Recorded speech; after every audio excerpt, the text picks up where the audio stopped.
Hello welcome back to my channel. നമ്മുടെ പുതിയ വീഡിയോയിലേക്ക് എല്ലാവർക്കും സ്വാഗതം. അപ്പോൾ ഇന്നത്തെ വീഡിയോ സ്റ്റിച്ചിങ് ആയിട്ടാണ് കേട്ടോ വന്നിട്ടുള്ളത്. അപ്പോൾ കഴിഞ്ഞ വീഡിയോ നമ്മളിതിൻ്റെ കട്ടിങ് ഡീറ്റെയിൽ ആയിട്ട് കാണിച്ചിട്ടുണ്ടായിരുന്നു. അപ്പോൾ അത് കാണാത്തവരുണ്ടെങ്കിൽ ഒന്ന് കണ്ടു നോക്കുക. നല്ല ക്ലിയർ ആയിട്ട് തന്നെ ഞാൻ ഇതിൻ്റെ കട്ടിങ് കഴിഞ്ഞ വീഡിയോയിൽ കാണിച്ചിട്ടുണ്ട്.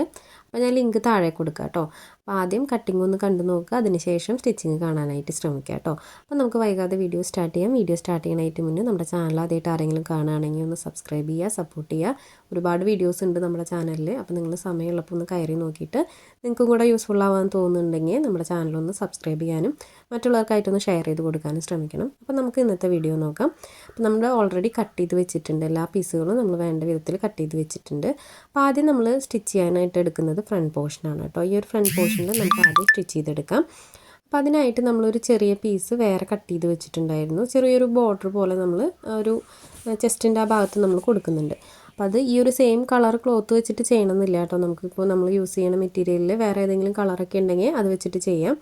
ഞാനിതിലുള്ള ആ ഒരു സെയിം മെറ്റീരിയൽ തന്നെയാണ് കേട്ടോ എടുത്തിട്ടുള്ളത്. അപ്പോൾ ആ ക്ലോത്ത് ഒന്ന് ഇതുപോലെ സെൻറ്റർ മടക്കി കൊടുത്തിട്ടൊന്ന് സ്റ്റിച്ച് ചെയ്തെടുക്കുന്നുണ്ട്. അപ്പോൾ ഇതിൻ്റെ സെൻറ്ററിൽ നമുക്ക് ക്യാൻവാസ് ഉണ്ടല്ലോ, ക്യാൻവാസ് വെച്ചിട്ട് ചെയ്യണമെങ്കിൽ ചെയ്യാം കേട്ടോ. അപ്പോൾ കുറച്ചും കൂടി സ്റ്റിഫായിട്ട് നിൽക്കും, അപ്പോൾ കാണാനും നല്ല ഭംഗിയായിരിക്കും. അപ്പോൾ അതേ ഇതുപോലെ സെൻറ്റർ ഫോൾഡ് ചെയ്ത് കൊടുത്തിട്ടുണ്ട്. നല്ല വശം ഉള്ളിലേക്ക് ആക്കിയിട്ടാണ് കേട്ടോ നമ്മൾ ഫോൾഡ് ചെയ്ത് കൊടുത്തിട്ടുള്ളത്. അതിന് ശേഷം അതിൻ്റെ സൈഡിൽ ഒരു സ്റ്റിച്ച് കൊടുത്തിട്ടുണ്ട്. ഇനി നമുക്കത് ഒന്ന് പുറത്തേക്കാക്കി എടുക്കണം, അതായത് നല്ല വശം ഒന്ന് പുറത്തേക്കാക്കി എടുക്കണം. അപ്പോൾ ജസ്റ്റ് ഇതേ കത്രിക വെച്ചിട്ട് ഞാൻ ഇതിൻ്റെ നല്ല വശം ഒന്ന് പുറത്തേക്കാക്കി എടുക്കുന്നുണ്ട് കേട്ടോ. അപ്പോൾ സേഫ്റ്റി പിന്നിൻ്റെ ആവശ്യമൊന്നുമില്ല, ഇച്ചിരി വീതി ഉള്ളതുകൊണ്ട് നമുക്ക് ജസ്റ്റ് ഇത് ഇതുപോലെ ആക്കി കഴിഞ്ഞാൽ അത് നല്ല വശം പുറത്തേക്കായിട്ട് വരും. അപ്പോൾ ഇതേ ഇതുപോലെ നല്ല വശം പുറത്തേക്കാക്കി എടുത്തിട്ടുണ്ട്. അപ്പോൾ ഇതിനി ഒപ്പം തന്നെ അയൺ ചെയ്തെടുക്കണമെങ്കിൽ അയൺ ചെയ്തെടുക്കാം കേട്ടോ. ഇത് കുറച്ചും കൂടി ബെറ്റർ നമ്മൾ സ്റ്റിഫായിട്ട് നിൽക്കാൻ വേണ്ടിയിട്ട് ക്യാൻവാസ് വെച്ച് കൊടുക്കുന്നതാണ് കേട്ടോ. അപ്പോൾ ഇത് നമ്മളിതുപോലെ പുറത്തേക്കാക്കി എടുത്തതിന് ശേഷം സ്റ്റിച്ച് വരുന്ന ഭാഗം കറക്റ്റ് അടിവശത്തേക്ക് പോകുന്ന പോലെ ഒന്ന് ജസ്റ്റ് പ്രസ് ചെയ്ത് കൊടുക്കണം. സ്റ്റിച്ച് വരുന്ന ഭാഗമുണ്ടല്ലോ, നമ്മൾ ജോയിൻ്റ് ഇട്ട് കൊടുത്തിട്ടുള്ള ഭാഗം, അത് സെൻറ്ററിലേക്ക് ആക്കി കൊടുത്തിട്ട് രണ്ട് സൈഡിലേക്കും ഇതുപോലെ ഫോൾഡ് വരുന്ന പോലെ ആക്കിയിട്ട് വേണം ഇത് സ്റ്റിച്ച് ചെയ്തെടുക്കാനായിട്ട്. അപ്പോൾ കറക്റ്റ് സെൻറ്ററിൽ വെച്ചിട്ട് സ്റ്റിച്ച് ചെയ്ത് കൊടുക്കുക. അപ്പോൾ സെൻറ്ററിൽ കറക്റ്റ് ലെവലായി കിട്ടാൻ വേണ്ടിയിട്ട് സ്കെയിൽ വെച്ചിട്ടൊന്ന് മാർക്ക് ചെയ്ത് കൊടുത്തിട്ട് സ്റ്റിച്ച് ചെയ്യണമെങ്കിൽ ചെയ്യാം കേട്ടോ. അപ്പോൾ അതൊക്കെ നമ്മുടെ ഇഷ്ടത്തിന് ചെയ്യാം. നമുക്ക് കറക്റ്റായിട്ട് ചെയ്യാൻ പറ്റുന്നുണ്ടെങ്കിൽ ഇപ്പോൾ സ്കെയിലിൻ്റെ ആവശ്യമില്ല. അപ്പോൾ ഇതുപോലെ നമ്മൾ സ്റ്റിച്ച് ചെയ്തെടുത്തിട്ടുണ്ട്. അപ്പോൾ ഇതുപോലെയാണ് ഫ്രണ്ട് പോർഷൻ വന്നേക്കുന്നത്. അപ്പോൾ സെയിം ക്ലോത്ത് ആയതുകൊണ്ട് ഇതിൽ അത്ര എടുത്ത് കാണിക്കുന്നില്ല. അപ്പോൾ നിങ്ങൾ വെക്കുമ്പോൾ നമ്മുടെ മെറ്റീരിയലിലുള്ള വേറെ ഏതെങ്കിലും കളേഴ്സ്, അപ്പോൾ ഇതിനകത്ത് തന്നെ ഗ്രീൻ, യെല്ലോ ഒക്കെ ഉണ്ട്. അപ്പോൾ ഏതെങ്കിലും കളർ വെച്ചാൽ മതി. നിങ്ങൾക്ക് കറക്റ്റ് മെറ്റീരിയൽ തന്നെ ഇനി സ്റ്റിച്ചിങ്ങിന് ഉണ്ടായിട്ടില്ലെങ്കിൽ അപ്പോൾ ഇതുപോലെ വേറെ ഏതെങ്കിലും കളർ എടുത്ത് വെച്ചാലും മതി കേട്ടോ. അപ്പോൾ ഇതുപോലെ ഫ്രണ്ട് പോർഷൻ നമ്മൾ സ്റ്റിച്ച് ചെയ്തെടുത്തിട്ടുണ്ട്. അപ്പോൾ ഇനി അടുത്തതായിട്ട് നമുക്ക് ബാക്ക് പോർഷനാണ് സ്റ്റിച്ച് ചെയ്യാനുള്ളത്. അപ്പോൾ ബാക്ക് പോർഷനിൽ നമ്മൾ ഒരു ഹുക്ക് വെക്കുന്ന ഭാഗം ഇതിനകത്ത് വെച്ച് കൊടുക്കുന്നുണ്ട്. കാരണം നമ്മൾ ബാക്ക് നെക്ക് ലെങ്ത്ത് കുറവിലാണ് എടുത്തിട്ടുള്ളത്. വിട്ട് കൊടുക്കാൻ കംഫർട്ടായിട്ട് വേണ്ടിയിട്ട് ഈ ഒരു ബാക്ക് പോർഷനിൽ ചെറിയൊരു ഹുക്കിനായിട്ട് നമ്മളൊന്ന് സ്റ്റിച്ച് ചെയ്തെടുക്കുന്നുണ്ട്. അപ്പോൾ അതിനായിട്ട് ബാക്ക് പോർഷൻ ഇതുപോലെ സെൻറ്റർ ഫോൾഡ് ചെയ്ത് കൊടുക്കുക. ഒരു 2.5 ഇഞ്ച് ലെങ്ത്തിൽ ഇതുപോലെ ഒന്ന് കട്ട് ചെയ്തെടുക്കുന്നുണ്ട്. കണ്ടോ? അപ്പോൾ ഇത് മെയിൻ ക്ലോത്തിൽ 2.5 ഇഞ്ചിൽ കട്ട് ചെയ്തെടുത്തിട്ടുണ്ട്. വേറൊരു പീസും കൂടെ എടുക്കുന്നുണ്ട്. അതും ഇതുപോലെ തന്നെ നമ്മൾ 2.5 ഇഞ്ചിൽ ഇതുപോലെ ഫോൾഡ് ചെയ്ത് കൊടുത്തിട്ടൊന്ന് കട്ട് ചെയ്തെടുക്കുന്നുണ്ട്. അപ്പോൾ നിങ്ങൾ ലൈനിങ് വെക്കുന്നുണ്ടെങ്കിൽ നമുക്ക് എളുപ്പമായിട്ട് ലൈനിങ് വെച്ചിട്ട് ലൈനിങ്ങിലും മെയിൻ ക്ലോത്തിലും ഇതുപോലെ 2.5 ഇഞ്ച് ലെങ്ത്തിൽ കട്ട് ചെയ്തിട്ട് മൊത്തത്തിൽ സ്റ്റിച്ച് ചെയ്ത് കൊടുത്തിട്ട് മറച്ചിട്ടെടുത്താലും മതി. ഇതിനകത്ത് നമ്മൾ ലൈനിങ് ആഡ് ചെയ്യാത്തതുകൊണ്ടാണ് ഈ ഒരു പീസ് വെക്കുന്നത് കേട്ടോ. അപ്പോൾ ലൈനിങ് വെക്കുന്നുണ്ടെങ്കിൽ അങ്ങനെ ചെയ്തെടുക്കുക. ലൈനിങ് വെക്കണില്ലെങ്കിൽ ഇതുപോലെ 2.5 ഇഞ്ച് മെയിൻ ക്ലോത്തിൽ കട്ട് ചെയ്ത് കൊടുക്കുക. അതുപോലെ ഒരു ചെറിയ പീസ് എടുക്കുക, അതിലും ഈ ഒരു 2.5 ഇഞ്ച് ലെങ്ത്തിൽ കട്ട് ചെയ്ത് കൊടുത്തതിന് ശേഷം രണ്ടിൻ്റെയും നല്ല വശങ്ങൾ ഇതുപോലെ ചേർത്ത് വയ്ക്കുക. ആ ഒരു കട്ടിങ്സ് ഇട്ട് കൊടുത്തിട്ടുള്ള ഭാഗം ഉണ്ടല്ലോ, അത് മാത്രം ഒന്ന് സ്റ്റിച്ച് ചെയ്തെടുക്കുക. അപ്പോൾ അത് ആ ഒരു ഷേപ്പിൽ തന്നെ സ്റ്റിച്ച് ചെയ്തെടുക്കുക കേട്ടോ. നമ്മളിപ്പോൾ കട്ട് ചെയ്ത് കൊടുത്തിട്ടുള്ള ഷേപ്പിൽ തന്നെ സ്റ്റിച്ച് ചെയ്തെടുക്കുക. ഒരു ഡബിൾ സ്റ്റിച്ച് കൊടുത്തെടുക്കുക ഒരു പീസ്. അതിന് ശേഷം നമുക്ക് കട്ടിങ്സ് ഇട്ട് കൊടുക്കാം. അപ്പോൾ ഈ ഒരു പീസ് ഇനിയിപ്പോൾ മെയിൻ ക്ലോത്ത് ഇല്ലെങ്കിൽ തന്നെ നിങ്ങൾ വേറെ ഏതെങ്കിലും ക്ലോത്ത് എടുത്താലും കുഴപ്പമില്ല. കാരണം അത് ഉള്ളിലേക്ക് മറിഞ്ഞു പോകുന്ന ക്ലോത്ത് ആയതുകൊണ്ട് അത് പുറത്തേക്ക് വരില്ല, പുറത്തേക്ക് കാണാനുള്ള ഒരു ഇതില്ല. അപ്പോൾ അതുകൊണ്ട് ഇനിയിപ്പോൾ ലൈനിങ് ക്ലോത്ത് ആണെങ്കിലും കുഴപ്പമൊന്നുമില്ല കേട്ടോ എടുത്തു കഴിഞ്ഞാൽ. അപ്പോൾ ഇതുപോലെ കട്ടിങ്സ് ഇട്ട് കൊടുക്കുന്നുണ്ട്. അപ്പോൾ ഡബിൾ സ്റ്റിച്ച് കൊടുത്തിട്ട് കട്ടിങ്സ് ഇട്ട് കൊടുത്തിട്ടുണ്ട്. ഇനി ഈ ഒരു പീസ് ഉൾവശത്തേക്ക് ഇതുപോലെ മറച്ചു കൊടുക്കുക. കണ്ടോ? അപ്പോൾ നമ്മളിങ്ങനെ മറച്ചെടുക്കുന്നതുകൊണ്ട് അത് പുറത്തേക്ക് കാണില്ല ആ ഒരു പീസ്. അപ്പോൾ ഇതുപോലെ കറക്റ്റാക്കി വെച്ച് കൊടുക്കുക. അതിന് ശേഷം നമുക്കിത് ഫോൾഡ് ചെയ്ത് കൊടുത്ത് സ്റ്റിച്ച് ചെയ്തെടുക്കാം. അപ്പോൾ ഇതിൻ്റെ മൊത്തത്തിൽ 3 വശങ്ങളാണല്ലോ വരിക. ആ 3 വശങ്ങളും ഇതുപോലെ ഫോൾഡ് ചെയ്ത് കൊടുക്കുക. അതിന് ശേഷം നമുക്കതൊന്ന് സ്ക്വയർ ടൈപ്പിൽ സ്റ്റിച്ച് ചെയ്തെടുക്കാം. നമ്മൾ സ്ലിറ്റിനൊക്കെ സ്റ്റിച്ച് ചെയ്യില്ലേ, ആ ഒരു സെയിം മെത്തേഡ് തന്നെയാണ് കേട്ടോ ഇത്. അപ്പോൾ ഇതൊക്കെ നമ്മുടെ പല വീഡിയോസിലും കാണിച്ചിട്ടുണ്ട്, ഫ്രോക്ക് സ്റ്റിച്ചിങ്ങിൻ്റെയൊക്കെ പല വീഡിയോസിലും കാണിച്ചിട്ടുണ്ട്. അപ്പോൾ ഞാൻ ഇതിനകത്തൊന്നും കൂടെ കാണിക്കണമെന്നേ ഉള്ളൂ കേട്ടോ. അപ്പോൾ ആദ്യമായിട്ട് നമ്മുടെ ചാനലൊക്കെ കാണുകയാണെങ്കിൽ നമ്മളിത് സ്കിപ്പ് ചെയ്ത് പോയി കഴിഞ്ഞാൽ അപ്പോൾ ഡൗട്ട് വരും, അതെന്താ ചെയ്തതെന്നുള്ളൊരു ഡൗട്ട് വരുമല്ലോ. അപ്പോൾ അതുകൊണ്ട് ജസ്റ്റ് ഇതൊക്കെ ഒന്നുകൂടെ കാണിക്കണമെന്നേ ഉള്ളൂ. അപ്പോൾ അതേ ഇതുപോലെ നമ്മൾ സ്റ്റിച്ച് ചെയ്തെടുത്തിട്ടുണ്ട്. അപ്പോൾ ബാക്കിൽ ആ ഹുക്ക് വയ്ക്കുന്ന ഭാഗം നമ്മൾ സ്റ്റിച്ചിങ് കഴിഞ്ഞിട്ടുണ്ട് കേട്ടോ. കണ്ടോ, നല്ല പെർഫെക്റ്റ് ആയിട്ട് തന്നെ കിട്ടിയിട്ടുണ്ട്. അപ്പോൾ ഈ ഒരു പീസ് നമ്മൾ ലൈനിങ് വെച്ചാലും അത് മറിഞ്ഞു പോകുന്നതുകൊണ്ട് അത് കാണില്ല. ഇനി നമുക്കിതിൻ്റെ 2 ഷോൾഡർ ഒന്ന് ജോയിൻ്റ് ഇട്ട് കൊടുക്കാം. അപ്പോൾ ഇതിനകത്ത് ഷോൾഡർ ജോയിൻ്റ് ഇട്ട് കൊടുത്തിട്ട് വേണം നമുക്ക് നെക്ക് സ്റ്റിച്ച് ചെയ്യാനായിട്ട്. അപ്പോൾ ആദ്യം 2 ഷോൾഡറും കറക്റ്റാക്കി വെച്ച് കൊടുത്തിട്ട് ലോക്ക് ചെയ്തിട്ട് ഡബിൾ സ്റ്റിച്ച് കൊടുത്തെടുക്കുക. കാരണം നമ്മൾ ഈ ഒരു ക്രോസ് പീസൊക്കെ വെച്ച് പോകുമ്പോൾ ചിലപ്പോൾ ഷോൾഡർ കറക്റ്റായിട്ട് ലോക്ക് ഇട്ട് സ്റ്റിച്ച് ചെയ്തില്ലെങ്കിൽ ആ ഒരു സ്റ്റിച്ച് വിട്ടു പോകും. അപ്പോൾ നെക്കിൻ്റെ അവിടെ ആ ഒരു തുന്നലൊക്കെ വിട്ട് കഴിഞ്ഞാൽ സ്റ്റിച്ച് ചെയ്യുന്ന സമയത്ത് അതൊരു പ്രശ്നമായിട്ട് വരും. അപ്പോൾ അതുകൊണ്ട് ലോക്ക് ചെയ്തിട്ട് സ്റ്റിച്ച് ചെയ്തെടുക്കുക കേട്ടോ ഷോൾഡർ. അപ്പോൾ ഇതുപോലെ ഞാൻ 2 സ്റ്റിച്ച് കൊടുത്തിട്ടുണ്ട്, ലോക്ക് ചെയ്ത് സ്റ്റിച്ച് ചെയ്തെടുത്തിട്ടുണ്ട് 2 സൈഡും. അപ്പോൾ ഇതുപോലെ ഷോൾഡർ ജോയിൻ്റ് ഇട്ട് എടുത്തിട്ടുണ്ട്. ഇനി അടുത്തതായിട്ട് നമുക്കൊരു ക്രോസ് പീസ് വെച്ചിട്ട് നെക്ക് മൊത്തത്തിൽ സ്റ്റിച്ച് ചെയ്തെടുക്കാം. അപ്പോൾ ഇതിനകത്ത് എനിക്ക് ക്രോസ് പീസ് ഇല്ല കേട്ടോ. മെയിൻ ക്ലോത്തിൽ നിന്ന് ക്രോസ് പീസ് എനിക്ക് കറക്റ്റായിട്ട് കിട്ടിയില്ല, കാരണം നമ്മൾ 1.25 മീറ്റർ ക്ലോത്ത് എടുത്തിട്ടുള്ളൂ. അപ്പോൾ ഞാൻ ഇതുപോലെ ഒരു ലൈനിങ് പീസ് എടുത്തിട്ടുണ്ട്, അതൊന്ന് സെൻറ്റർ മടക്കി കൊടുത്തിട്ട് സ്റ്റിച്ച് ചെയ്തെടുക്കുന്നുണ്ട്. അതിന് ശേഷം നമുക്ക് നെക്കിൽ വെച്ചിട്ട് അറ്റാച്ച് ചെയ്ത് കൊടുക്കാം കേട്ടോ. അപ്പോൾ ഈ ഒരു നെക്കിൻ്റെ വശം ഉള്ളിലേക്ക് മറിഞ്ഞു പോകുന്ന ക്ലോത്ത് ആയതുകൊണ്ട് അത് പുറത്തേക്ക് അങ്ങനെ വൃത്തികേടൊന്നും വരില്ല, നല്ല നീറ്റായിട്ട് തന്നെ ഇരിക്കും നെക്ക്. അപ്പോൾ ആദ്യം തന്നെ നമുക്ക് ഈ ക്രോസ് പീസ് ഒന്ന് സെൻറ്റർ മടക്കി കൊടുത്തിട്ട് അതിൻ്റെ അരികിലൂടെ ഒന്ന് സ്റ്റിച്ച് ചെയ്തെടുക്കാം. അപ്പം ഞാനത് മൊത്തത്തിലൊന്ന് സ്റ്റിച്ച് ചെയ്തെടുത്തിട്ടുണ്ട്. അതിൻ്റെ എഡ്ജ് വശങ്ങളൊന്ന് കുറച്ച് കട്ട് ചെയ്ത് കളഞ്ഞിട്ടുണ്ട് കേട്ടോ ഞാൻ. ഇനി അടുത്തതായിട്ട് നമുക്കിത് നെക്കിൽ സ്റ്റിച്ച് ചെയ്ത് കൊടുക്കാം. അപ്പോൾ നെക്കിൽ സ്റ്റിച്ച് ചെയ്യാനായിട്ട് ആദ്യം തന്നെ ഫ്രണ്ട് പോർഷനിൽ നിന്നാണ് നമ്മളിത് സ്റ്റിച്ച് ചെയ്തെടുക്കുക. അപ്പോൾ ഫ്രണ്ട് പോർഷനിൽ, അതായത് നല്ല വശത്തു നിന്നാണ് സ്റ്റിച്ച് ചെയ്തെടുക്കുക. ബാക്ക് സൈഡിൽ നമ്മൾ ഹുക്കിനായിട്ട് കട്ടിങ്സ് ഇട്ട് കൊടുത്തിട്ടുള്ള ഭാഗമല്ലേ, ആ ഭാഗത്ത് ഇതുപോലെ ഒന്ന് വെച്ച് കൊടുക്കുക. നമ്മളിപ്പോൾ സ്റ്റിച്ച് ചെയ്ത പീസ് കറക്റ്റായിട്ട് രണ്ടിൻ്റെയും ആ ഒരു കട്ടിങ് വശങ്ങൾ ചേർത്ത് വെച്ച് കൊടുത്തതിന് ശേഷം 1/2 ഇഞ്ച് ഉള്ളിലേക്ക് മടക്കി കൊടുക്കുക. ഈ വീഡിയോയിൽ കാണുന്ന പോലെ 1/2 ഇഞ്ച് ഉള്ളിലേക്ക് മടക്കി കൊടുക്കുക. അപ്പോൾ നമ്മളിത് സ്റ്റിച്ചിങ് സ്റ്റാർട്ട് ചെയ്യുന്നത് ബാക്കിലെ ഹുക്കിനായിട്ട് കട്ട് ചെയ്ത് കൊടുത്തിട്ടുള്ള ആ ഒരു വശത്തു നിന്നാണ് കേട്ടോ. അപ്പോൾ അവിടെ നിന്ന് സ്റ്റിച്ചിങ് സ്റ്റാർട്ട് ചെയ്തിട്ട് നമ്മൾ വീണ്ടും അതിൻ്റെ അടുത്ത വശത്തേക്ക് സ്റ്റിച്ചിങ് അവസാനിപ്പിക്കുകയാണ് ചെയ്യുക നെക്ക് സ്റ്റിച്ച് ചെയ്യുമ്പോൾ. അല്ലാതെ നമുക്ക് നെക്ക് മൊത്തത്തിൽ സ്റ്റിച്ച് ചെയ്യാനായിട്ട് പറ്റില്ല. അപ്പോൾ കട്ടിങ്സ് ഇട്ട് കൊടുത്തിട്ടുള്ളതുകൊണ്ട് ആ ഒരു സൈഡിൽ നിന്ന് സ്റ്റിച്ചിങ് സ്റ്റാർട്ട് ചെയ്തിട്ട് അടുത്ത സൈഡിലേക്ക് നമുക്ക് സ്റ്റിച്ചിങ് അവസാനിപ്പിക്കാനായിട്ട് പറ്റും. അപ്പോൾ നല്ല നീറ്റായിട്ട് തന്നെ ഇരിക്കും കേട്ടോ നെക്കിൻ്റെ വശം. അപ്പോൾ അതേ നെക്ക് മൊത്തത്തിൽ ഞാൻ ആ ഒരു പീസും നെക്കിൻ്റെ റൗണ്ട് മൊത്തത്തിൽ സ്റ്റിച്ച് ചെയ്തെടുക്കുന്നുണ്ട്, ആ ഒരു ക്രോസ് പീസ് വെച്ചിട്ട്. പിന്നെ ക്രോസ് പീസൊക്കെ കട്ട് ചെയ്യുമ്പോൾ കോട്ടൻ്റെ ഒക്കെ യൂസ് ചെയ്യായിരിക്കും കേട്ടോ ഇങ്ങനത്തെ നെക്കിലൊക്കെ സ്റ്റിച്ച് ചെയ്യാനായിട്ട് നല്ലത്. മെയിൻ ക്ലോത്ത് ഇല്ലെങ്കിൽ നിങ്ങൾ കോട്ടൻ്റെ ലൈനിങ് ഒക്കെ എടുത്താൽ മതിയായിരിക്കും. അപ്പോൾ ലൈനിങ് ഒക്കെ ആകുമ്പോൾ കറക്റ്റായിട്ട്, ക്രോസ് പീസ് ആകുമ്പോൾ കറക്റ്റായിട്ട് വരും സ്റ്റിച്ചിങ്ങിൽ. അപ്പോൾ അതേ ഇതുപോലെ സ്റ്റിച്ച് ചെയ്തിട്ട് എൻഡിൽ എത്തിയിട്ടുണ്ട്. അപ്പോൾ വീണ്ടും നമ്മൾ 1/2 ഇഞ്ച് ഇതുപോലെ ഉള്ളിലേക്ക് മടക്കി കൊടുക്കുന്നുണ്ട്. അതിന് ശേഷം ആ ഒരു എൻഡിൽ ലോക്ക് ചെയ്ത് സ്റ്റിച്ച് ചെയ്തെടുക്കുന്നുണ്ട്. അപ്പോൾ ഇതുപോലെ തന്നെ നമുക്ക് ഒരു സ്റ്റിച്ചും കൂടെ കൊടുക്കണം കേട്ടോ, ഡബിൾ സ്റ്റിച്ചും കൂടെ കൊടുത്തെടുക്കണം ഈ ഒരു നെക്കിൻ്റെ വശം. അപ്പോൾ ഇതുപോലെയാണ് വന്നിട്ടുള്ളത്. ഇനി അടുത്തതായിട്ട് നമുക്ക് മൊത്തത്തിൽ ഒരു സ്റ്റിച്ചും കൂടെ കൊടുക്കാം. ഇപ്പോൾ ഈ ഒരു പീസ് ഞാനിപ്പോൾ ലൈനിങ്ങിൻ്റെ ക്രോസ് പീസ് വെച്ചിട്ടുണ്ടല്ലോ, ഇത് നിങ്ങൾ വേറൊരു ക്ലോത്ത് എടുക്കുകയെന്ന് വിചാരിക്കുക. അതായത് നമ്മൾ ഫ്രോക്കിലുള്ള ഏതെങ്കിലും ഒരു ക്ലോത്ത് എടുക്കുകയാണെങ്കിൽ ഇപ്പോൾ ചെയ്ത സെയിം മെത്തേഡ് തന്നെ നമ്മൾ മോശം വശത്തു നിന്ന് നല്ല വശത്തേക്ക് ചെയ്യുകയാണെങ്കിൽ നിങ്ങൾക്ക് നെക്കിലൊരു ബോർഡർ പോലെ ചെയ്തെടുക്കാനായിട്ട് പറ്റും കേട്ടോ. അത് ഞാൻ വേറൊരു വീഡിയോയിൽ കാണിക്കാം.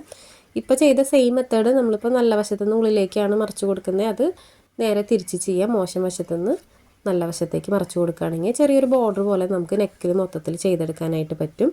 അപ്പോൾ ഇതുപോലെ ഡബിൾ സ്റ്റിച്ച് കൊടുത്തെടുത്തിട്ടുണ്ട്. ഇനി ആ ഒരു എഡ്ജുകളൊക്കെ കട്ടിങ്സ് ഇട്ട് കൊടുക്കുന്നുണ്ട് കേട്ടോ, സ്റ്റിച്ചിൽ തൊടാതെ നല്ല രീതിക്ക് തന്നെ കട്ടിങ്സ് ഇട്ട് കൊടുക്കുക. ഇനി അടുത്തതായിട്ട് നമ്മൾ ഈ ഒരു എൻഡ് വശത്ത് ഫോൾഡ് ചെയ്ത് കൊടുത്തിട്ടുള്ള ആ ഒരു അറേഞ്ച് ഉണ്ടല്ലോ, ആ ഒരു ക്ലോത്ത് ഇതുപോലെ മോശം വശത്തുനിന്ന് കറക്റ്റാക്കി എടുക്കുക.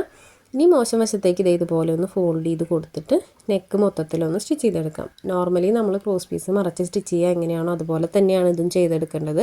ഇതിനകത്ത് നമ്മൾ ബാക്കിൽ ഒരു കട്ടിങ്സ് ഇട്ട് കൊടുത്തിട്ടുണ്ടല്ലോ ഹുക്കിനായിട്ട്. അപ്പോൾ ഇതിനകത്ത് ആ ഒരു പോയിന്റിൽ നിന്ന് നമ്മൾ സ്റ്റാർട്ട് ചെയ്തിട്ട് അതിൻ്റെ അടുത്ത പോയിന്റിൽ അവസാനിപ്പിക്കണമെന്നേ ഉള്ളൂ.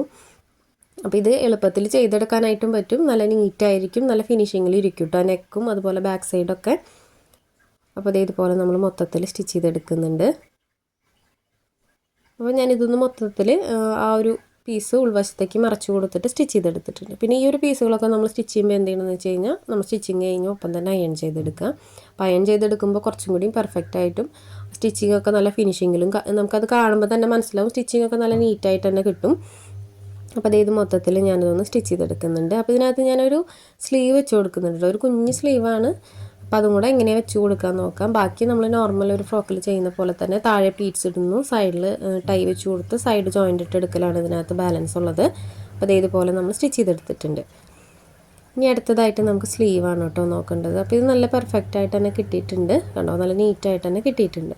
ഇനി അടുത്തതായിട്ട് നമുക്ക് സ്ലീവ് സ്റ്റിച്ച് ചെയ്തെടുക്കണം. അപ്പോൾ ഇതിൻ്റെ ഉൾവശമൊക്കെ കണ്ടോ നല്ല നീറ്റായിട്ട് തന്നെ നമുക്ക് സ്റ്റിച്ച് ചെയ്ത് കിട്ടിയിട്ടുണ്ട്. ഇനി അടുത്തതായിട്ട് നമുക്ക് സ്ലീവ് അറ്റാച്ച് ചെയ്ത് കൊടുക്കാം. അപ്പോൾ സ്ലീവിനായിട്ട് നമ്മൾ നീളത്തിന് ഒരു പീസ് കട്ട് ചെയ്ത് വെച്ചിട്ടുണ്ടായിരുന്നു കേട്ടോ, 2 പീസ് കട്ട് ചെയ്ത് വെച്ചിട്ടുണ്ടായിരുന്നു. അപ്പോൾ ആദ്യം തന്നെ അതൊന്ന് സെൻറ്റർ ഫോൾഡ് ചെയ്ത് കൊടുത്തിട്ട് ഒന്ന് സ്റ്റിച്ച് ചെയ്തെടുക്കാം. അതിന് ശേഷം നമുക്ക് സ്ലീവായിട്ട് അറ്റാച്ച് ചെയ്ത് കൊടുക്കാം. ഇത് അത്രയും ക്ലോത്തൊന്നും ഇല്ല കേട്ടോ, അത്രയും നീളമൊന്നും വരുന്നില്ല, നമുക്ക് കിട്ടുന്ന ആ ഒരു ലെങ്ത്ത് അങ്ങനെ തന്നെ എടുത്തുന്നേ ഉള്ളൂ. അപ്പോൾ ഈ ഒരു പീസ് ആദ്യം തന്നെ നല്ല വശം പുറത്തേക്ക് ആക്കിയിട്ടൊന്ന് സെൻറ്റർ ഫോൾഡ് കൊടുക്കുക. അതിന് ശേഷം അതിൻ്റെ അരികിലൊന്ന് സ്റ്റിച്ച് ചെയ്തെടുക്കാം. അപ്പോൾ ഇത് സ്റ്റിച്ചിങ് കുറച്ചും കൂടി എളുപ്പമാക്കാൻ വേണ്ടിയിട്ടാണ് കേട്ടോ ഇങ്ങനെ സ്റ്റിച്ച് ചെയ്തെടുക്കുന്നത്. അല്ലെങ്കിൽ നമുക്കിതുപോലെ തന്നെ ഈ ഒരു സ്ലീവിൻ്റെ ആം ഹോളിൻ്റെ അവിടെ പ്ലീറ്റ്സ് ഇട്ട് കൊടുക്കണമെങ്കിൽ കൊടുക്കാം. അപ്പോൾ ഞാൻ 2 പീസും ഇതുപോലെ തന്നെ ചെയ്തെടുത്തിട്ടുണ്ട് കേട്ടോ, ഇതിൻ്റെ അരികു വശത്തൊന്ന് സ്റ്റിച്ച് ചെയ്തെടുത്തിട്ടുണ്ട്. ഇനി നമുക്ക് ഈ ഒരു പീസ് സ്ലീവായിട്ട് എങ്ങനെയാണ് അറ്റാച്ച് ചെയ്ത് കൊടുക്കാൻ നോക്കാം. അപ്പോൾ അതിനായിട്ട് ബോഡി പാർട്ട് എടുക്കാം. യോക്ക് പാർട്ട് നമ്മൾ സ്റ്റിച്ച് ചെയ്ത് വെച്ചിട്ടുണ്ടായിരുന്നല്ലോ, ആ ഒരു പീസ് എടുക്കുക. അപ്പോൾ ഇതുപോലെ നിവർത്തിയിട്ട് കൊടുക്കുക. അതിനുശേഷം നമ്മൾ സ്ലീവിനായിട്ട് കട്ട് ചെയ്ത് വെച്ചിട്ടുള്ള ഈ ഒരു പീസ് ഉണ്ടല്ലോ, അതിൻ്റെ സെൻറ്റർ ഒന്ന് ജസ്റ്റ് ഇതുപോലെ മാർക്ക് ചെയ്ത് കൊടുത്തിട്ടൊന്ന് കട്ട് ചെയ്തെടുക്കുക. അപ്പോൾ അത് സെൻറ്റർ അറിയാൻ വേണ്ടിയിട്ടാണ്. അതിന് ശേഷം നമുക്ക് ഈ ഒരു കൈക്കുഴിയിൽ നിന്ന് സ്റ്റിച്ചിങ് സ്റ്റാർട്ട് ചെയ്യാം. അപ്പോൾ ഇതിനകത്ത് ഇത്രയൊന്നും പ്ലീറ്റ്സ് ഇടാനുണ്ടാവില്ല. സെൻറ്റർ പോർഷൻ ഉണ്ടല്ലോ, നമ്മൾ ആ ഒരു കട്ടിങ് സെറ്റ് കൊടുത്തിട്ടുള്ള ഭാഗം, അവിടെ കുറച്ച് പ്ലീറ്റ്സ് ഇടാനേ ഉണ്ടാവുള്ളൂ കേട്ടോ. ആ ഒരു ഷോൾഡർ പോയിൻറ്റിൻ്റെ അവിടെയായിട്ട് ഒരു 3-4 പ്ലീറ്റ്സ് ഇടാനുള്ള ക്ലോത്തേ ഉള്ളൂ. ഇത് നല്ല ഭംഗിയാണ് കേട്ടോ ഈ ഒരു ഫ്രോക്ക് കാണാനായിട്ട്. അപ്പോൾ ഇതുപോലെ നമ്മൾ സ്റ്റിച്ച് ചെയ്തെടുക്കുന്നുണ്ട്, എഡ്ജ് കൂടെ ഒന്ന് സ്റ്റിച്ച് ചെയ്തെടുക്കുന്നുണ്ട്. ആ സെൻറ്ററിൽ മാത്രം കുറച്ച് പ്ലീറ്റ്സ് ഇട്ട് കൊടുത്തിട്ട് നമുക്ക് ബാക്കി വരുന്ന ഭാഗം ഉണ്ടല്ലോ, ആ ഭാഗത്ത് മൊത്തം ഇതുപോലെ പ്ലെയിൻ ആയിട്ട് സ്റ്റിച്ച് ചെയ്തെടുക്കാം. അപ്പോൾ മൊത്തത്തിൽ ഞാൻ സ്റ്റിച്ച് ചെയ്തെടുത്തിട്ടുണ്ട്. അതിന് ശേഷം ഇതിനകത്ത് ഒരു സ്റ്റിച്ചും കൂടെ കൊടുക്കുന്നുണ്ട് കേട്ടോ, ഡബിൾ സ്റ്റിച്ചും കൂടെ കൊടുക്കുന്നുണ്ട്. ഇനി നമുക്കതൊന്ന് പതിച്ചടിച്ച് കൊടുക്കാം. ആ ഒരു സ്ലീവ് കറക്റ്റായിട്ട് നിവർത്തി വെച്ച് കൊടുക്കുക. അതിന് ശേഷം അതിന് മീതെയായിട്ട് നമുക്കൊന്ന് പതിച്ചടിച്ച് കൊടുക്കാം. അപ്പോൾ ഈ ഒരു സെയിം മെത്തേഡിൽ തന്നെ നമുക്ക് അടുത്ത സ്ലീവും ചെയ്തെടുക്കണം കേട്ടോ. ഞാനിത് പതിച്ചടിച്ച് കൊടുക്കുന്നത് സ്ലീവ് ഒരുപാട് ഇങ്ങനെ ഉയർന്ന് നിൽക്കാതിരിക്കാൻ വേണ്ടിയിട്ടാണ്. അപ്പോൾ ഇത് ഒരുപാട് ഇങ്ങനെ ഉയർന്ന് നിൽക്കുകയാണെങ്കിൽ അടിയിലുള്ള സ്റ്റിച്ചൊക്കെ പുറത്തേക്ക് കാണും. അപ്പോൾ ഇതുപോലെ സ്റ്റിച്ച് ചെയ്യുകയാണെങ്കിൽ സ്ലീവ് ഒന്ന് ഒതുങ്ങി നിൽക്കും കേട്ടോ, സ്ലീവിൻ്റെ സൈഡൊക്കെ കാണാനായിട്ട്. അപ്പോൾ ഇതുപോലെയാണ് സ്ലീവ് വരുന്നത്. നല്ല ഭംഗിയിലേ കാണാനായിട്ട്, നല്ല രസമാണ് കേട്ടോ കുട്ടികൾക്ക് ഈ ഒരു സ്ലീവൊക്കെ. മൊത്തത്തിൽ പ്ലീറ്റ്സ് ഇട്ടിട്ടില്ലെങ്കിൽ ക്ലോത്ത് വെച്ചിട്ട് നമുക്ക് ഇങ്ങനെയും ചെയ്തെടുക്കാം, ക്ലോത്ത് കുറവാണെങ്കിൽ. അപ്പോൾ അടുത്ത സ്ലീവും ഞാൻ ഇതുപോലെ ചെയ്തെടുക്കുന്നുണ്ട്. ഇനി നിങ്ങൾ സ്ലീവ് വെക്കണില്ലെങ്കിൽ നമ്മൾ നെക്കിൽ ചെയ്തല്ലോ, ക്രോസ് പീസ് വെച്ചിട്ട് മറച്ച് സ്റ്റിച്ച് ചെയ്യില്ലേ, അതുപോലെ തന്നെ സ്ലീവിലും ചെയ്തെടുക്കാം കേട്ടോ. അപ്പോൾ നമ്മുടെ ബോഡി പാർട്ട് സ്റ്റിച്ചിങ് ഇവിടെ കഴിഞ്ഞിട്ടുണ്ട് കേട്ടോ, സ്ലീവൊക്കെ അറ്റാച്ച് ചെയ്ത് കൊടുത്ത് കഴിഞ്ഞിട്ടുണ്ട്. ഇനി അടുത്തതായിട്ട് ബോട്ടം പീസാണ് അറ്റാച്ച് ചെയ്ത് കൊടുക്കാനുള്ളത്. ബോട്ടം പീസ് അറ്റാച്ച് ചെയ്യുമ്പോൾ നമുക്ക് 2-3 ടൈപ്പിൽ ചെയ്തെടുക്കാം. കാരണം എന്താണെന്ന് വെച്ച് കഴിഞ്ഞാൽ ഈ ഒരു പീസ് ആദ്യം ബോട്ടം പീസായിട്ട് ഞൊറിയിട്ട് കൊടുത്തതിന് ശേഷം സൈഡ് ജോയിൻറ്റ് ചെയ്യണമെങ്കിൽ ജോയിൻറ്റ് ചെയ്യാം. അല്ലെങ്കിൽ ഈ ഒരു യോക്ക് പാർട്ടിൻ്റെ 2 സൈഡും ജോയിൻറ്റ് ഇട്ട് കൊടുത്തിട്ട് ബോട്ടം പീസ് സെപ്പറേറ്റ് പ്ലീറ്റ്സ് ഇട്ടിട്ട് ഇതിനകത്ത് ആഡ് ചെയ്ത് കൊടുക്കണമെങ്കിൽ കൊടുക്കാം. അതൊക്കെ നമ്മുടെ ഇഷ്ടത്തിന് ചെയ്തെടുക്കാം കേട്ടോ. അപ്പോൾ ഞാൻ ഇതുപോലെ ഫ്രണ്ട് പോർഷൻ എടുത്തിട്ടുണ്ട്, നല്ല വശം 2നെയും ചേർത്ത് വെച്ചിട്ടുണ്ട്, ബോട്ടം പീസിൻ്റെയും അതുപോലെ യോക്ക് പാർട്ടിൻ്റെയും നല്ല വശങ്ങൾ ചേർത്ത് വെച്ചിട്ട് ഒരു സൈഡിൽ നിന്ന് ഇതുപോലെ പ്ലീറ്റ്സ് ഇട്ട് കൊടുക്കുകയാണ് കേട്ടോ ചെയ്യുന്നത്. അപ്പോൾ നമുക്ക് വേണ്ട രീതിക്ക് പ്ലീറ്റ്സ് ഇട്ട് കൊടുക്കുക. അപ്പോൾ ഈ ഒരു പ്ലീറ്റ്സ് വേറെ ഇട്ട് വെച്ചിട്ട് ഇതിനകത്ത് ആഡ് ചെയ്ത് കൊടുക്കണമെങ്കിൽ കൊടുക്കാം, കറക്റ്റ് അളവ് കളന്ന് നോക്കിയിട്ട് ആഡ് ചെയ്ത് കൊടുക്കണമെങ്കിൽ കൊടുക്കാം. ഞാനിതിൻ്റെ ഒപ്പം തന്നെ പ്ലീറ്റ്സ് ഇട്ട് കൊടുക്കുകയാണ് കേട്ടോ ചെയ്യുന്നത്. അപ്പോൾ ഇതുപോലെ തന്നെ നമുക്ക് അടുത്ത സൈഡും ചെയ്തെടുക്കണം. അപ്പോൾ ഇതിനകത്ത് ഒത്തിരി ക്ലോത്ത് ഒന്നുമില്ല, ഒരു 1.25 മീറ്റർ വെച്ചിട്ടാണ് നമ്മൾ ഈ ഒരു ഫ്രോക്ക് ചെയ്തെടുക്കുന്നത്. അപ്പോൾ ഇതൊന്ന് ഫില്ല് ചെയ്ത് നമുക്ക് പ്ലീറ്റ്സ് ഇട്ടെടുക്കാം. അപ്പോൾ കറക്റ്റ് ഒരേ സൈസിൽ പ്ലീറ്റ്സ് ഇടാനായിട്ട് നോക്കുക, പിന്നെ കുറച്ച് അഡ്ജസ്റ്റ് ചെയ്തിട്ട് വേണം പ്ലീറ്റ്സ് ഇടാനായിട്ട്. അപ്പോൾ ഇതുപോലെ നമ്മൾ പ്ലീറ്റ്സ് ഇട്ടെടുത്തിട്ടുണ്ട്. അപ്പോൾ ഞാൻ എടുത്തിട്ടുള്ള ക്ലോത്ത് കറക്റ്റാണ് കേട്ടോ, ഈ ഒരു വേസ്റ്റ് റൗണ്ടിലേക്ക് കറക്റ്റായിട്ട് വന്നിട്ടുണ്ട്. അപ്പോൾ ഇതുപോലെ പ്ലീറ്റ്സ് ഇട്ടെടുത്തിട്ടുണ്ട്. ഇനി ഒരു സ്റ്റിച്ചും കൂടെ കൊടുക്കാം. അപ്പോൾ ഇതുപോലെ തന്നെ നമുക്ക് ബാക്ക് സൈഡും കൂടെ പ്ലീറ്റ്സ് ഇട്ടെടുക്കാം കേട്ടോ. അപ്പോൾ ഇതറിയുന്ന ഒത്തിരി പേരുണ്ടായിരിക്കും കേട്ടോ, ഇത് വലിയ പാറ്റേണും അങ്ങനെ ആരും കാണാത്തതും ചെയ്യാത്ത മോഡലൊന്നുമല്ല. ഒരുപാട് പേർക്ക് അറിയുന്ന മോഡലും ഡിസൈനൊക്കെ തന്നെയാണ്, ഒരുപാട് കണ്ടിട്ടുള്ളതൊക്കെ തന്നെയാണ്. അപ്പം ഞാനത് ചെയ്യുമ്പോൾ ഒരു വീഡിയോ ആയിട്ട് എടുത്തു, നമ്മുടെ വീഡിയോസ് കാണുന്നവർക്ക് യൂസ്ഫുൾ ആവുന്നെങ്കിൽ ആയിക്കോട്ടെ എന്ന് വിചാരിച്ചിട്ടൊരു വീഡിയോ ആയിട്ട് എടുത്തു എന്നേ ഉള്ളൂ. അപ്പോൾ അറിയുന്ന ആളുകളൊക്കെ ആണെങ്കിൽ സ്കിപ്പ് ചെയ്ത് പോവാം. അപ്പോൾ അടുത്ത സൈഡിലും ഞാൻ ഇതുപോലെ പ്ലീറ്റ്സ് ഇട്ട് എടുക്കുന്നുണ്ട്. അപ്പോൾ ഇതിനകത്ത് നമ്മൾ ലൈനിങ് ഒന്നും ആഡ് ചെയ്ത് കൊടുത്തിട്ടില്ല, കാരണം ലൈനിങ്ങിൻ്റെ ആവശ്യമില്ല, ഇച്ചിരി കട്ടിയുള്ള മെറ്റീരിയലാണ്. അപ്പോൾ ഇതുപോലെ 2 സൈഡും പ്ലീറ്റ്സ് ഇട്ട് എടുത്തിട്ടുണ്ട്. ഇനി നമുക്ക് സൈഡ് ജോയിൻറ്റ് ഇട്ട് കൊടുക്കാം. സൈഡ് ജോയിൻറ്റ് ഇട്ട് കൊടുക്കുമ്പോൾ നമ്മൾ ടൈ വെച്ച് കൊടുക്കുന്നുണ്ട് കേട്ടോ. അപ്പോൾ ഞാൻ ടൈനായിട്ട് ഒരു പീസ് സ്റ്റിച്ച് ചെയ്ത് വെച്ചിട്ടുണ്ടായിരുന്നു. അപ്പോൾ ടൈയും കൂടെ വെച്ചിട്ട് നമുക്ക് സൈഡ് ജോയിൻറ്റ് ഇട്ട് കൊടുക്കാം. സൈഡ് ജോയിൻറ്റ് ഇട്ട് കൊടുത്തതിന് ശേഷം അടിവശം മടക്കി സ്റ്റിച്ച് ചെയ്തെടുക്കാം. അപ്പോൾ ഇതുപോലെ കറക്റ്റാക്കി വെച്ച് കൊടുക്കുക. അതിന് ശേഷം നമുക്ക് സൈഡിൽ ആ ഒരു ടൈ വെച്ച് കൊടുത്തിട്ട് സ്റ്റിച്ച് ചെയ്തെടുക്കുക. ഇനി അതും കൂടി ഉള്ളൂ കേട്ടോ ഈ ഒരു ഫ്രോക്കിനകത്ത് സ്റ്റിച്ച് ചെയ്യാനായിട്ട്. ഇനി ഈ ഒരു ഏജിൻ്റെ തന്നെ ഒരു ഫ്രോക്കും കൂടെ ഉണ്ട്. അപ്പോൾ അതിൻ്റെ കട്ടിങ്ങും സ്റ്റിച്ചിങ്ങും ഞാൻ എടുത്ത് വെച്ചിട്ടുണ്ട് കേട്ടോ. അപ്പോൾ അടുത്ത് തന്നെ അപ്ലോഡ് ചെയ്യാം. അപ്പോൾ നമ്മളത് മുന്നേ ചെയ്തിട്ടുള്ള ഒരു പട്ടുപാവാടയുടെ ഒരു മോഡലാണ്. അത് നമ്മൾ ഫ്രോക്കായിട്ട് ചെയ്യണമെന്നേ ഉള്ളൂ. അപ്പോൾ ഇവരുടെ ഒരു 4 ഫ്രോക്കാണ് നമ്മളിപ്പോൾ അടുത്ത വീഡിയോസൊക്കെ ചെയ്തിട്ടുണ്ടായിരുന്നത്. ഇതല്ലാതെ നമ്മൾ വേറെ വീഡിയോസൊക്കെ ചെയ്തിട്ടുണ്ട്. അപ്പോൾ അത് ഓരോ ദിവസമായിട്ട് അപ്ലോഡ് ചെയ്യാം കേട്ടോ. പിന്നെ നമുക്ക് കുറേ റിക്വസ്റ്റിംഗ് വീഡിയോസ്, കുറേ മെസ്സേജൊക്കെ വരുന്നുണ്ട് ഓരോ മോഡൽ കാണിക്കാനായിട്ട്. അപ്പോൾ പലതും ഞാൻ മുന്നേയൊക്കെ ചെയ്തിട്ടുള്ളത് തന്നെയാണ്. അപ്പോൾ എന്നാലും ഞാനിനിയിപ്പോൾ ഓർഡേഴ്സൊക്കെ വരുമ്പോൾ അത് പറ്റുന്ന പോലെയൊക്കെ വീഡിയോസായിട്ട് എടുക്കുന്നുണ്ട് കേട്ടോ. പിന്നെ വിഷുവിൻ്റെ തിരക്കായതുകൊണ്ട് ഇടാൻ പറ്റുമെന്ന് വിചാരിക്കുന്നു. ഡെയിലി വീഡിയോസ് ഇടാൻ ഞാൻ ശ്രമിക്കുന്നുണ്ട്. ടൈമിൻ്റെ ചെറിയൊരു വ്യത്യാസമേ ഉള്ളൂ. ഡെയിലി വീഡിയോസ് ഇടാൻ നോക്കാറുണ്ട് കേട്ടോ. പിന്നെ ഞാൻ സ്റ്റിച്ച് ചെയ്യണത് എനിക്ക് പുതിയ പാറ്റേൺ ആണെന്ന് തോന്നുന്നതൊക്കെ ഞാൻ വീഡിയോസ് എടുക്കാനായിട്ട് ശ്രമിക്കാറുണ്ട്. അപ്പോൾ പറ്റുന്ന പോലെയൊക്കെ നമുക്ക് വീഡിയോസ് ചെയ്യാം കേട്ടോ. പിന്നെ റിക്വസ്റ്റിംഗ് വീഡിയോസ് പലതും മുന്നേ ചെയ്തിട്ടുള്ളതാണെങ്കിലും ഇനി മോഡൽസൊക്കെ ഓർഡേഴ്സ് വരികയാണെങ്കിൽ ഞാൻ അതും കൂടെ ചെയ്യുന്നുണ്ട്. അപ്പോൾ നമ്മൾ ഈ ഒരു സ്റ്റിച്ചിങ് ഇവിടെ കഴിഞ്ഞിട്ടുണ്ട് കേട്ടോ. താഴെ ഈ ഒരു പീസും കൂടെ ഡബിൾ ഫോൾഡ് സ്റ്റിച്ച് ചെയ്ത് കഴിഞ്ഞ് നമ്മുടെ ഫ്രോക്കിൻ്റെ സ്റ്റിച്ചിങ് കഴിഞ്ഞു. അപ്പോൾ ഇതിനകത്ത് ഞാൻ ചെറിയൊരു ബട്ടനാണ് കേട്ടോ വെച്ച് കൊടുക്കുന്നത്. സെൻറ്റർ പോർഷൻ ഉണ്ടല്ലോ, ഈ ഒരു സെൻറ്റർ പോർഷനിൽ ഒരു 3-4 ബട്ടൺ വെച്ച് കൊടുക്കുന്നുണ്ട്. അപ്പോൾ കഴിഞ്ഞ കട്ടിങ് വീഡിയോയിൽ കണ്ടിട്ടുണ്ടാവും ഇതിൻ്റെ ഫൈനൽ ലുക്ക്. അപ്പോൾ എന്നാലും ഞാൻ ഇതിൻ്റെ ഫൈനൽ ലുക്ക് ഒന്നും കൂടെ കാണിക്കാം കേട്ടോ. അപ്പോൾ ഇതാണ് കേട്ടോ നമ്മുടെ ഫ്രോക്കിൻ്റെ ഫൈനൽ ലുക്ക്. അപ്പോൾ നമ്മൾ സെൻറ്ററിൽ ഒരു ചെറിയൊരു ബോർഡർ പോലെ വെച്ച് കൊടുത്തിട്ടുണ്ടായിരുന്നല്ലോ, അതിൻ്റെ സെൻറ്ററിലായിട്ട് ഞാൻ ആ ഒരു മെറ്റീരിയലിലുള്ള ഗ്രീൻ കളറ് ഒരു ബട്ടൺ ചെയ്ത് കൊടുത്തിട്ടുണ്ട് കേട്ടോ. നമ്മൾ ക്ലോത്ത് വെച്ചിട്ടാണ് ആ ബട്ടൺ ചെയ്തെടുത്തിട്ടുള്ളത്. ആ 3 ബട്ടൺ ഇതുപോലെ വെച്ച് കൊടുത്തിട്ടുണ്ട്. താഴെ പ്ലീറ്റഡ് ആണ് വന്നിട്ടുള്ളത്. വളരെ സിമ്പിളായിട്ട് പെട്ടെന്ന് ചെയ്തെടുക്കാൻ പറ്റുന്ന ഒരു ഫ്രോക്കാണ്. 6 വയസ്സായ കുട്ടിക്കാണ് നമ്മൾ ഈ ഒരു മെഷർമെൻറ്റ് വരുന്നത്. ഒരു 6 വയസ്സായിട്ടുള്ള കുട്ടിക്കാണ് കേട്ടോ. ഇതിനായിട്ട് നമ്മളൊരു 1.25 മീറ്റർ ക്ലോത്ത് എടുത്തിട്ടുള്ളൂ. അപ്പോൾ 1.25 മീറ്റർ ക്ലോത്തൊക്കെ ഉണ്ടെങ്കിൽ ഇതുപോലൊരു ഫ്രോക്കൊക്കെ ചെയ്തെടുക്കാനായിട്ട് പറ്റും. അപ്പോൾ ഇന്നത്തെ വീഡിയോ ഇത്രയേ ഉള്ളൂ. വീഡിയോ എല്ലാവർക്കും ഇഷ്ടപ്പെട്ടു എന്ന് വിചാരിക്കുന്നു. വീഡിയോ ഇഷ്ടപ്പെട്ടാൽ ലൈക്ക് ചെയ്യാനും കമൻറ്റ് ചെയ്യാനും മറക്കരുത് കേട്ടോ. സമയമുള്ളപ്പോൾ കണ്ടു നോക്കാം. നിങ്ങളുടെ റിവ്യൂസൊക്കെ നമ്മുടെ കമൻറ്റ് ബോക്സിലിടുക. ഒരുപാട് പേര് സ്റ്റിച്ച് ചെയ്തതിന് ശേഷം ഫോട്ടോസൊക്കെ അയച്ചു തരുന്നുണ്ട്. ഒത്തിരി സന്തോഷമുണ്ട്. അപ്പോൾ ഇന്നത്തെ വീഡിയോ ഇത്രയേ ഉള്ളൂ. ഇതുപോലുള്ള സ്റ്റിച്ചിങ്ങിൻ്റെ വീഡിയോസ് ഇനിയും നമ്മൾ ചെയ്യുന്നുണ്ട്. അപ്പോൾ എല്ലാവരും കണ്ട് സപ്പോർട്ട് ചെയ്യണം. ഇത്രയും നാളെ സപ്പോർട്ട് ചെയ്ത പോലെ ഇനിയും സപ്പോർട്ട് ചെയ്യണം. അപ്പോൾ അടുത്ത വീഡിയോ ആയിട്ട് ഉടനെ തന്നെ വരാം. ബൈ.